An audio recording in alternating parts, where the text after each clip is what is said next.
20 पुरु का वंश। इस अध्याय में पुरु तथा उसके वंशज दुष्मंत का इतिहास दिया गया है। पुरु का पुत्र जन्मेजय हुआ और उसका पुत्र था प्रचिनवान। प्रचिनवान की परंपरा में क्रमश प्रवीर, मनुष्यु, चारुपद, सुदेव, बहुगव, संयाति, अहंयाति तथा रौद्राश्व हुए। रौद्राध्व के 10 पुत्र थे, ऋतेयु, कक्षेयु, स्थंडिलेयु, कृतेयुक, जलेयु, सनतियु, धर्मेयु, सत्ययु, भृतियु तथा वनेयु। ऋतेयु का पुत्र अंतनाव था जिसके 3 पुत्र थे, सुमति, ध्रुव तथा अप्रतिस्थ। अप्रतिस्थ का पुत्र कण्व था और कण्व का पुत्र मेधातिथि था। मेधातिथि के प्रस्कन आदि सभी पुत्र ब्राह्मण थे। रंतिनाव के पुत्र सुमति से रेभे नामक पुत्र हुआ और रेभे का पुत्र था दुष्मंत। एक बार जंगल में शिकार करते हुए दुष्मंत महर्षि कण्व के आश्रम में पहुंचा, जहां उसने एक सुंदर स्त्री को देखा जिस पर वह मोहित हो गया। यह एक स्त्री विश्वामित्र की पुत्री थी और उसका नाम था शकुंतला। उसकी माता मेनका थी जिसने उसे जंगल में छोड़ दिया था जहां कण्व मुनि को वह मिली थी। कण्व मुनि उसे अपने आश्रम में ले आए और वहां उन्होंने उसका पालन पोषण किया। जब शकुंतला ने महाराज दुष्यंत को पति रूप में स्वीकार कर लिया तो महाराज ने गंधर्व विधि से उसके साथ विवाह कर लिया। बाद में जब शकुंतला गर्भवती होगी तो वे उसे कण्व मुनि के आश्रम में छोड़कर अपने राज्य में वापस चले गए।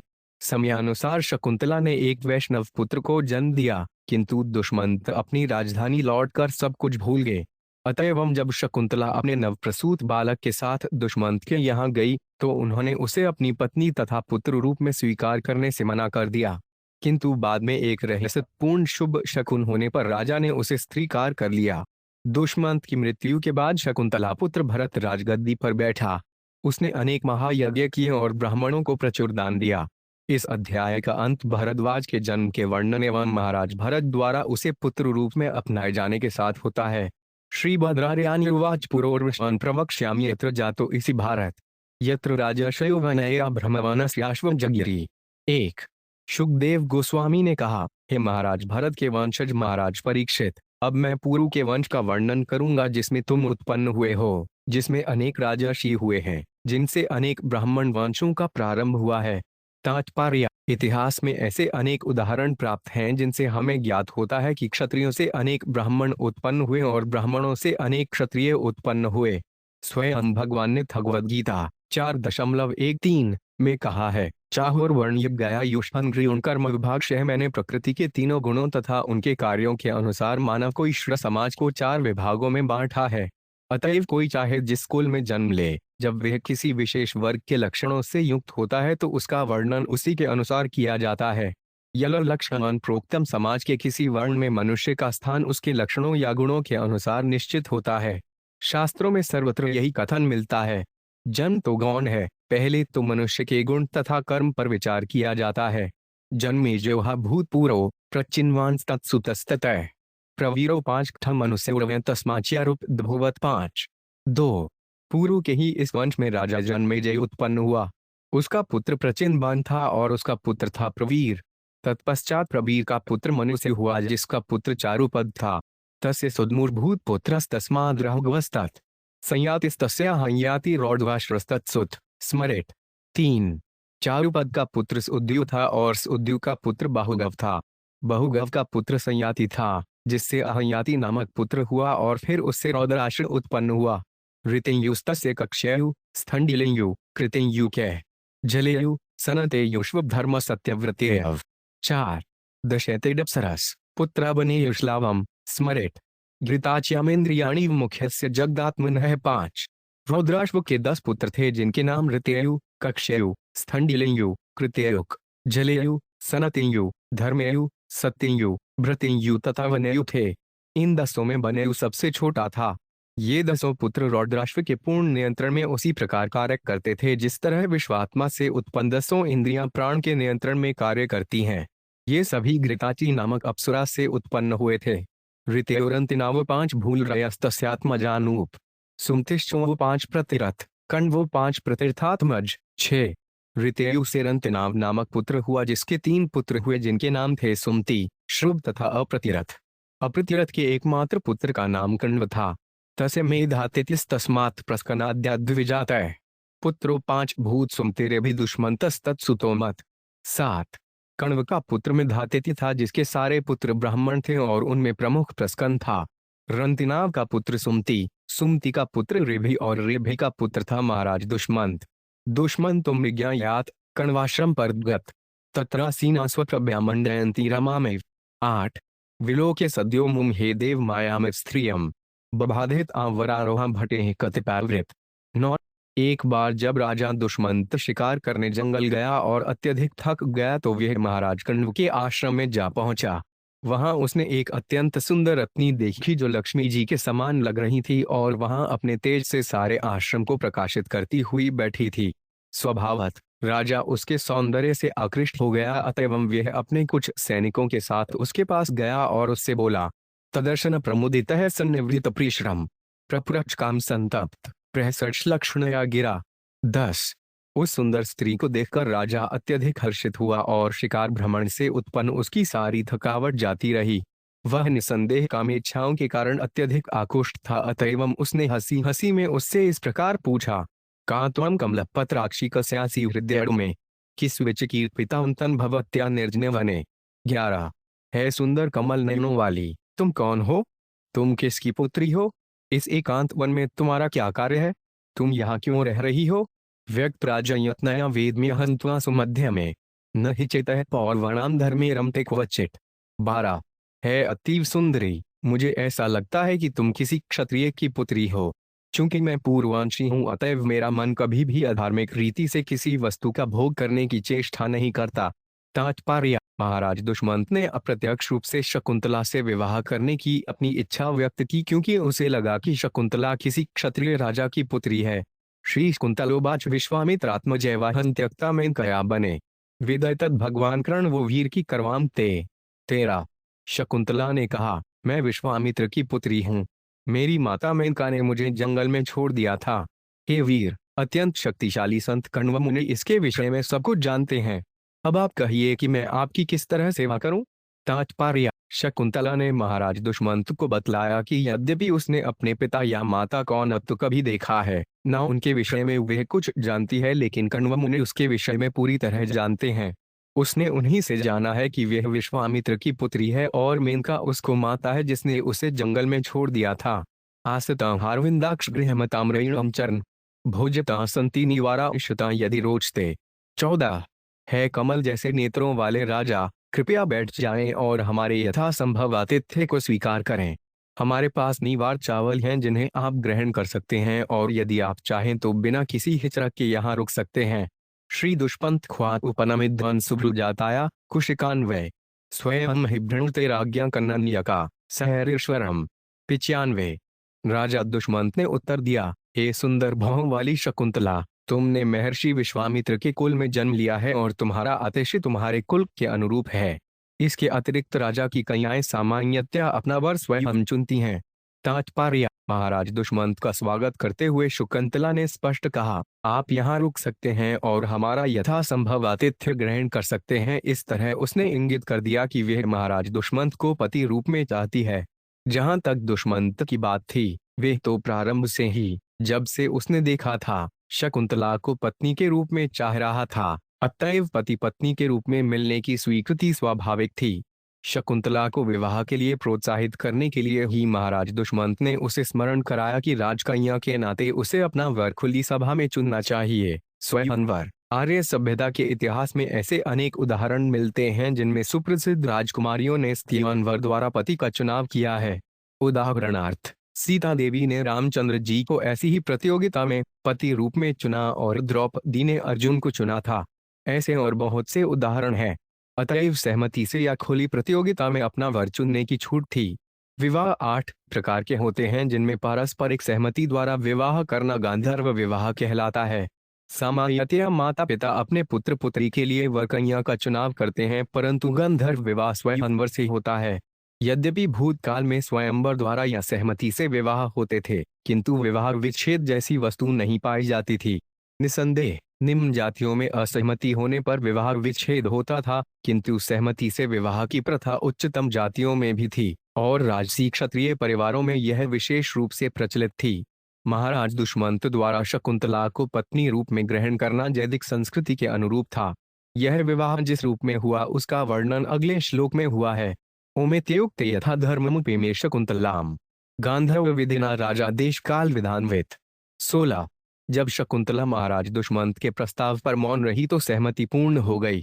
तब विवाह के नियमों को जानने वाले राजा ने तुरंत ही वैदिक प्रणव ओडार का उच्चारण किया, जैसा कि गंधर्वों में विवाह के अवसर पर किया जाता है। तात्पर्य: ओडार या प्रणव भगवान का शब्द रूप है। भगवद गीता में कहा गया है कि डॉलर ऊ म ये 3 अक्षर मिलकर ओम द्वारा भगवान का प्रतिनिधित्व करते हैं। धार्मिक सिद्धांतों का अभिप्राय भगवान कृष्ण के आशीर्वाद तथा अनुग्रह का आह्वान करना है, क्योंकि भगवद गीता में कृष्ण स्वयं कहते हैं कि जो काम इच्छाएं धर्म के विरुद्ध नहीं है उनमें वे स्वयं उपस्थित रहते हैं। विधिना शब्द का अर्थ धार्मिक सिद्धांतों के अनुसार वैदिक संस्कृति में धार्मिक सिद्धांतों के अनुसार स्त्री तथा पुरुष के संयोग की अनुमति है। हम अपने कृष्ण भावनामृत आंदोलन में धार्मिक सिद्धांतों के अनुसार विवाह करने की अनुमति प्रदान करते हैं, किंतु मित्रों के रूप में स्त्रियां तथा पुरुषों का यौन संयोग अधार्मिक है और इसकी अनुमति नहीं दी जाती। अमोघ वीर्यो राजिर्महिष्या वीर्यमाद्शे शुभूते स्वपुरम यात कालेन सूत्सा सुतम। 17। अमोघ वीर्य राजा दुष्मंत ने रात्रि में अपनी रानी शकुंतला के गर्भ में वीर्य स्थापित किया और प्रातः होते ही अपने महल को लौट गया। तत्पश्चात समयानुसार शकुंतला ने एक पुत्र को जन्म दिया। कर्ण कुमार से बने चक्रे समुचिता क्रिया बद्रिध्वा मृगेंद्रवंतरसा क्रीडति सम सबाल के। 18। कण्व मुनि ने वन में नवजात शिशु के सारे संस्कार संपन्न किए। बाद में यह बालक इतना बलवान बन गया कि वह किसी सिंह को पकड़कर उसके साथ खेलता था। तब दुरत्यविक्रांतमादाय प्रमदोतम्मा हरे अंशांश संभूता भर्तुरंतिक मागमत। 19। सुंदरियों में श्रेष्ठ शकुंतला अपने पुत्र को, जो दुर्दमनीय था तथा भगवान का अंशावतार था, अपने साथ लेकर अपने पति दुष्मंत के पास गई। यदा न जगृहे राजा भार्या पुत्रावनिंदितो ध्रुवता सर्वभूतान आंखे वागाह श्रीरणी। 20। जब राजा ने अपनी निर्दोष पत्नी तथा पुत्र दोनों को स्वीकार करने से इनकार कर दिया तो आकाश से शकुन के रूप में एक अदृश्य आवाज सुनाई दी, जिसे वहां उपस्थित सबों ने सुना। तात्पर्य: महाराज दुष्मंत जानते थे कि शकुंतला उनकी पत्नी और छोटा बालक उनका पुत्र है, किंतु बाहर से आने और प्रजा को ज्ञान न होने से दुष्मंत ने उन्हें पहले स्वीकार नहीं किया। किंतु शकुंतला इतनी सती थी कि आकाशवाणी ने सारी सच्चाई बतला दी, जिसे दूसरे लोग सुन सके। जब सब लोगों को पता चल गया कि शकुंतला तथा उसका पुत्र राजा के ही पत्नी एवं पुत्र हैं, तो राजा ने बाद में उन्हें स्वीकार कर लिया। माता भस्मरापेतु पुत्रो यहन जात सएव से भरसु पुत्र दुष्मंत मावमंस था शकुंतलाम। 21। आकाशवाणी ने कहा, हे महाराज दुष्मंत, पुत्र वास्तव में अपने पिता का ही होता है, जबकि माता मात्र चमड़े की धांकनी के समान धारक होती है। वैदिक आदेशानुसार पिता पुत्र रूप में उत्पन्न होता है। अतएव तुम अपने पुत्र का पालन करो और शकुंतला का अपमान न करो। तात्पर्य: वैदिक आदेशों के अनुसार आत्मा के पितृनायासी पिता ही पुत्र बनता है। माता तो मात्र संग्राहक है, क्योंकि वह वीर्य को गर्भ में धारण करती है, किंतु पिता ही संतान के पालन पोषण के लिए उत्तरदायी होता है। भगवद गीता में भगवान कहते हैं कि वे सारे जीवों के वीर्यदाता पिता हैं, अलबीजप्रद पिता, इसीलिए वे उनके पालन पोषण के लिए उत्तरदायी हैं। वेदों से भी इसको पुष्टि होती है। एक को बहुन आयु विद्धाति कामान, यद्यपि ईश्वर एक है, किंतु वह सारे जीवों की आवश्यकताओं को पूरा करने वाला है। सारे जीव विविध रूपों में भगवान के पुत्र हैं, अतएव पिता के रूप में वे उन्हें विभिन्न शरीरों के अनुसार भोजन प्रदान करते हैं। चींटी को चीनी का एक कण प्रदान किया जाता है और हाथी को प्रभूत भोजन दिया जाता है, किंतु हर एक जीव को खाने के लिए भोजन मिलता है। अतएव अधिक जनसंख्या कोई प्रश्न नहीं। चूंकि हमारे पिता कृष्ण पूर्णतः ऐश्वर्यवान है, इसलिए भोजन के अभाव का प्रश्न ही नहीं उठता, और जब भोजन का अभाव नहीं है तो अधिक जनसंख्या का जो प्रचार हो रहा है वह मिथ्या है। वास्तव में किसी को भोजन की कमी तब होती है जब पिता के आदेश से प्रकृति भोजन देना बंद कर देती है। जीव की स्थिति के अनुसार ही यह बात तय की जाती है कि भोजन मिलेगा या नहीं। जब किसी रोगी व्यक्ति को खाने से मना किया जाता है तो इसका अर्थ यह नहीं होता कि भोजन की कमी है, अपितु रोगी को भोजन न देना ही रोग का उपचार होता है। भगवद गीता 7.10 में भी भगवान कहते हैं, बीज मां सर्वभूतानाप, मैं सारे जीवों का बीज हूँ। जब कोई विशेष बीज पृथ्वी में बोया जाता है तो एक विशेष प्रकार का वृक्ष या पौधा निकलता है। माता पृथ्वी के तुल्य है, और जब पिता द्वारा एक विशेष तरह का बीज बो दिया जाता है तो एक विशेष प्रकार का शरीर जन्म लेता है। रेतोधा पुत्रो नैति नरदेव यमक्षयात त्वं चास्य धाता गर्भस्य सत्यमा शकुंतला। 22। हे राजा दुष्मंत, वीर्य स्थापित करने वाला ही असली पिता है और उसका पुत्र उसे यमराज के चंगुल से छुड़ाता है। आप इस बालक के असली सत्रष्टा जन्मदाता हैं। शकुंतला निसंदेह सत्य कह रहा है। तात्पर्य। आकाशवाणी सुनकर महाराज दुष्मंत ने अपनी पत्नी तथा पुत्र को स्वीकार कर लिया। वैदिक स्मृति के अनुसार पुत्नाग तो नरकाद यस्मात् पितृंत्रायते सुतः तस्मात् पुत्र जति प्रोक्त स्वयमेव स्वयं भुवा। अपने पिता को एव नामक नरक के दंड से बचाने के कारण पुत्र पुत्र कहलाता है।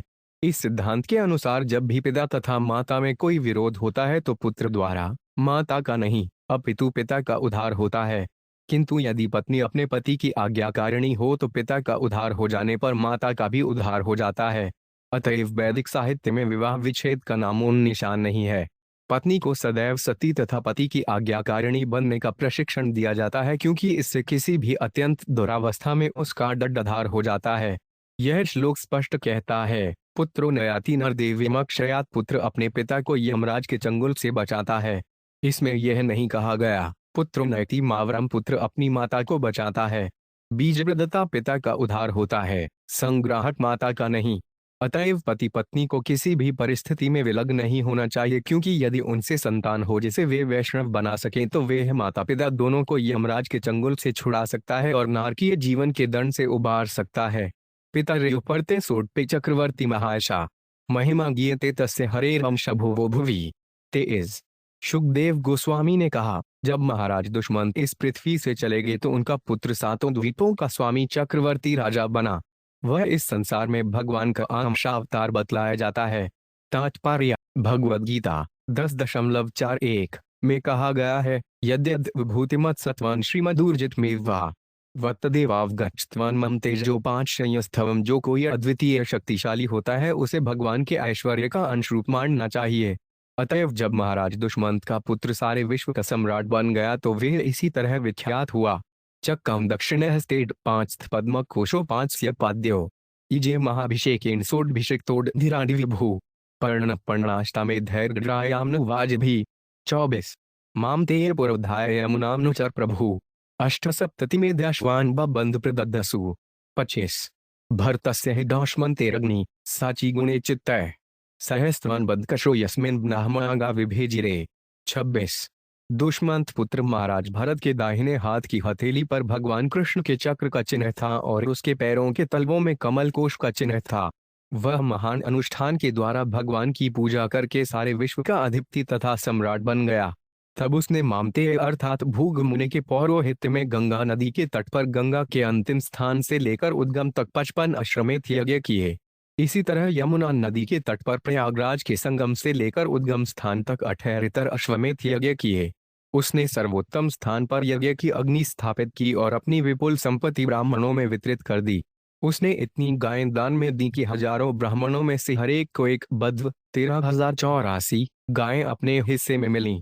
तात्पर्य। जैसा कि दौष्यंतेरन साची गुणे चित्तः शब्दों से सूचित होता है, दुष्मंत कुमार भरत ने सारे विश्व में विशेष रूप से भारत भर में गंगा तथा यमुना नदी के किनारों पर अंत से लेकर उद्गम तक अनेक अनुष्ठान किए और ये सारे यज्ञ अत्यंत प्रसिद्ध स्थानों में संपन्न किए गए। जैसा कि भगवद गीता 3.9 में कहा गया है, यज्ञार्धाव कर्मणो उण्यत्र लोको यान कर्म बंधन। विष्णु के यज्ञ रूप में किया गया कर्म करना चाहिए, अन्यथा यह कर्म मनुष्य को इस भौतिक संसार से बांध देता है। हर व्यक्ति को यज्ञ करना चाहिए और यज्ञ अग्नि सर्वत्र जलाई जानी चाहिए।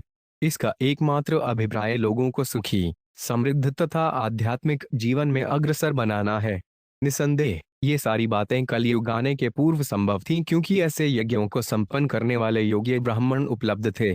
किंतु वर्तमान समय के लिए ब्रह्मवैवर्त पूर्ण का आदेश है। अश्वमेध गवालम ध्वन संन्यास पल पैतृक देवरेण सुतोप्त कला पश्चिविजित।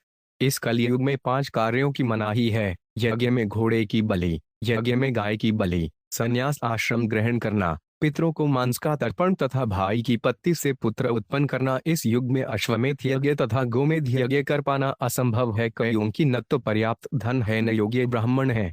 इस लोक में मामतेय परोधाय अर्थात महाराज भरत ने ममता पुत्र भूग मुनि को इस यज्ञ को संपन्न कराने का भार सौंपा था। किंतु अब ऐसे ब्राह्मणों को खोज पाना असंभव है। अतएव शास्त्रों का अनुमोदन है, यज्ञ षड्नर्तन प्रवैर्यजन्ति सुमेधस। बुद्धिमान लोगों को चाहिए कि श्री चैतन्य महाप्रभु द्वारा प्रवर्तित संकीर्तन यज्ञ संपन्न करें। कृष्णवर्ण त्विषा कृष्णवान साजे पांडा पार्षदम यज्ञ षड भिन्न प्रयजन्ति सुमेधस। इस कलयुग में जो लोग काफी बुद्धिमान हैं वे भगवान की पूजा उनके पार्षदों सहित संकीर्तन यज्ञ संपन्न करके करेंगे। भागवत 11 मई 1932। यज्ञ तो संपन्न होने ही चाहिए, अन्यथा लोग पाप कर्मों में फंसकर काफी कष्ट भोगेंगे।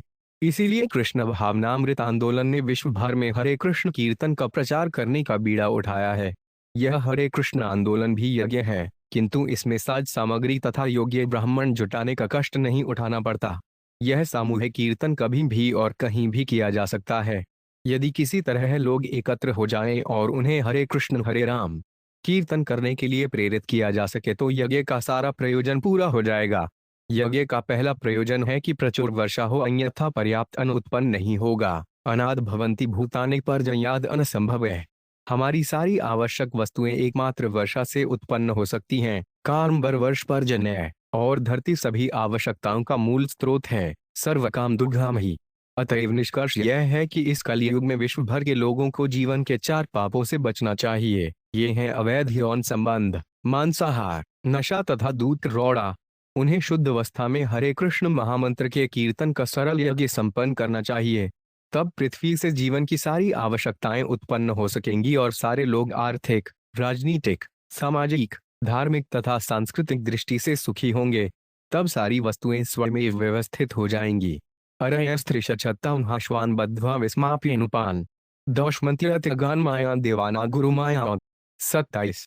महाराज दुष्मंत के पुत्र भरत ने उन यज्ञों के लिए 3300 घोड़े बांधकर अन्य सारे राजाओं को विस्मय में डाल दिया। उसने देवताओं के ऐश्वर्य को भी मात कर दिया, क्योंकि उसे परम गुरुवार हरि प्राप्त हो गए थे। तात्पर्य, जिसे भगवान के चरणारविंद प्राप्त हो जाते हैं वे स्वर्गलोक के देवताओं के ऐश्वर्य से भी आगे बढ़ जाता है। यह लब्ध्वा चापर लाभ मन्यते नाधिकतः भगवान के चरण कमलों की प्राप्ति जीवन की सबसे बड़ी उपलब्धि है। मृगाक्षुक्लतः कृष्णान हिरणेन परिवृतान अदात कर्मणि मशनारे नियतानि 14। 28। जब महाराज भरत ने मशनार नामक यज्ञ या मनार नामक स्थान में यज्ञ संपन्न किया तो उन्होंने दान में 14 लाख श्रेष्ठ हाथी दिए, जिनके दांत सफेद थे और शरीर काले थे, जो सुनहरे आभूषणों से ढके थे। भरतस्य महत कर्म न पूर्व नाप्रेनुपा न वापुर न प्राप्स्यन्ति बाहुभ्यां देवान्य था। 29। जिस तरह कोई व्यक्ति मात्र अपने बाहुबल से स्वर्ग नहीं पहुंच सकता, क्योंकि अपने बाहुओं से कोई स्वर्ग को कैसे छू सकता है, उसी तरह कोई व्यक्ति महाराज भरत के अद्भुत कार्यों का अनुकरण नहीं कर सकता। कोई न तो भूतकाल में ऐसे कार्य कर सका है, न ही भविष्य में कोई ऐसा कर सकेगा। किरात हूर्णानि अवनान पौंडान कडान खशाब छकान अब्रहाण्य अनुपाश्वाहन प्लेच्छान दिग्विजय खिलान। 30। जब भरत महाराज दौरे पर थे तो उन्होंने सारे किरातों, हूणों, यवनों, पौंडों, कंकों, खशों, शकों तथा ब्राह्मण संस्कृति के वैदिक नियमों के विरोधी राजाओं को परास्त किया या मार डाला। जित्वा पुरासुरा देवाने रसौ कांसी भेजिरे देवस्त्रियो रसानीता प्राणी भी पुनराहृत। 31। प्राचीन काल में सारे असुरों ने देवताओं को जीतकर रसातल नामक अधोलोक में शरण ले रखी थी और वे सारे देवताओं की स्त्रियों एवं कन्याओं को भी वहीं ले आए थे। किंतु भरत महाराज ने इन सभी स्त्रियों को उनके संगियों समेत असुरों के चुंगल से छुड़ाया और उन्हें देवताओं को वापस कर दिया। सर्वान का मांडुद्वतु प्रजानाता से रोदसी सम्मास्तिनव साहसी दिक्षु चक्रम वर्तवत। 32। महाराज भरत ने 27,000 वर्षों तक इस पृथ्वी पर तथा स्वर्गलोकों में अपनी प्रजा की सारी आवश्यकताएं पूरी की। उन्होंने सभी दिशाओं में अपने आदेश प्रसारित कर दिए और अपने सैनिक तैनात कर दिए। ससम्राट लोकपालाख्यमैश्वर्यम धीराटी अरयम चक्र चास खलिताम प्राणान प्रेषेत्युप्ररामः। 33। समस्त विश्व के शासक के रूप में सम्राट भरत के पास महान राज्य एवं अजय सैनिकों का ऐश्वर्य था। उनके पुत्र तथा उनका परिवार उन्हें उनका जीवन प्रतीत होता था, किंतु अंततः उन्होंने इन सबों को आध्यात्मिक प्रगति में बाधक समझा, अतएव उन्होंने इनका भोग बंद कर दिया। तात्पर्य, महाराज भरत के पास प्रभूत ऐश्वर्य, सैनिक, पुत्र, पुत्रियां तथा भौतिक भोग की सारी वस्तुएं थीं, किंतु जब उन्हें यह लगा कि ऐसा सारा ऐश्वर्य आध्यात्मिक प्रगति के लिए व्यर्थ है तो उन्होंने भौतिक भोग से विरक्ति ग्रहण कर ली। वैदिक सभ्यता में एक विशेष आयु के बाद मनुष्य को महाराज भरत की ही तरह भौतिक ऐश्वर्य का भोग त्याग कर वानप्रस्थ आश्रम ग्रहण करने का आदेश है। तस्यासनुप वैदर्भाष्य पत्न्यस्टेष्ट्र सुसमता जगनुस्त्याग भयात पत्रानानुरूपाय तीरते। 34। है राजा परीक्षित, महाराज भरत की 3 मनोहर पत्नियां थीं जो विदर्भ के राजा की पुत्रियां थीं। जब तीनों के संतानें हुईं तो वे राजा के समान नहीं निकलीं। अतएव इन पत्नियों ने यह सोचकर कि राजा उन्हें कृतज्ञानियां समझकर त्याग देंगे, उन्होंने अपने अपने पुत्रों को मार डाला। तस्थैवान वित्थेवंश तदर्थ्यजत सुतम मरुत्स्तोमेन मरुतो भरद्वाज मुपादु। 35। संतान के लिए जब राजा का प्रयास इस तरह विफल हो गया तो उसने पुत्र प्राप्ति के लिए मरुत्स्तुम नामक यज्ञ किया। सारे मरुदगण उससे पूर्णतया संतुष्ट हो गए तो उन्होंने उसे भरद्वाज नामक पुत्र उपहार में दिया। अंतर्वत्या भ्रातृपत्या मैथुनाय बृहस्पति प्रवृत वारितो गर्भ शप्त्वा वीर्यामुपासुजत।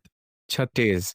बृहस्पति देव ने अपने भाई की पत्नी ममता पर मोहित होने पर उसके गर्भवती होते हुए भी उसके साथ संभोग करना चाहा। उसके गर्भ के भीतर के पुत्र ने मना किया, लेकिन बृहस्पति ने उसे शाप दे दिया और बलात् ममता के गर्भ में वीर्य स्थापित कर दिया। तात्पर्य, इस संसार में संभोग की इच्छा इतनी प्रबल होती है कि देवताओं के गुरुवार तथा अत्यंत पंडित बृहस्पति ने भी अपने भाई की गर्भवती पत्नी के साथ संभोग करना चाहा। जब उच्चतर देवताओं के समाज में ऐसा हो सकता है तो मानव समाज के विषय में क्या कहा जाए। संभोग की इच्छा इतनी प्रबल है कि बृहस्पति जैसा विद्वान व्यक्ति भी विचलित हो सकता है। तत्यक्तु कामा ममता भर्तुस्त्याग विशदिताम नाम निर्वाचनन्तस्य लोकमेन मनसुरा जगु। 37।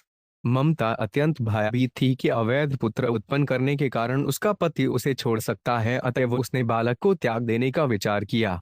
लेकिन तब देवताओं ने उस बालक का नामकरण करके सारी समस्या हल कर दी।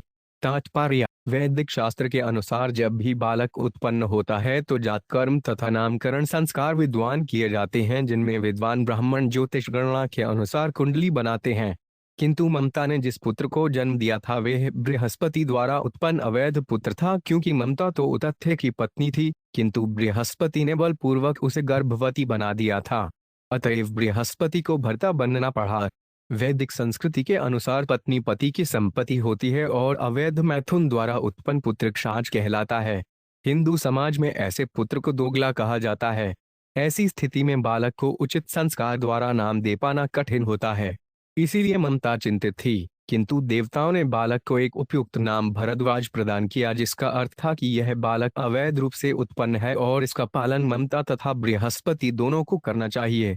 मुड्डे भरद्वाज में भरद्वाजन बृहस्पति या तो ये दुक्त्वा पितरो भरद्वाजस्तस्तुवम। 38।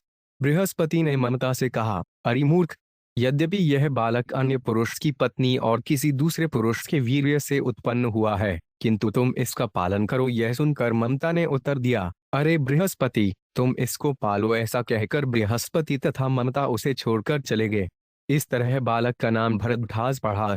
चोद्यमानासुरैवं मत्वा वित्तथमात्मजम व्यसूजन मरुतो 5 विश्रंद तोड़ 5 चिन्मिथेडन बय। 39। यहाँ पे देवताओं ने बालक को पालने के लिए प्रोत्साहित किया था, किंतु ममता ने अवैध जन्म के कारण उस बालक को व्यर्थ समझकर उसे छोड़ दिया। फलस्वरूप मरुदगण देवताओं ने बालक का पालन किया और जब महाराज भरत संतान के अभाव से निराश हो गए तो उन्हें यही बालक पुत्र रूप में भेंट किया गया। तात्पर्य, इस श्लोक से यह समझ में आता है कि जिन्हें स्वर्गलोक में त्याग दिया जाता है उन्हें इस धरालोक में अत्यंत उच्च परिवारों में जन्म लेने का अवसर दिया जाता है। इस प्रकार श्रीमद् भागवत के 9वें स्कंद के अंतर्गत पुरु का वंश नामक 20वें अध्याय के भक्ति वेदांत तात्पर्य पूर्ण हुए।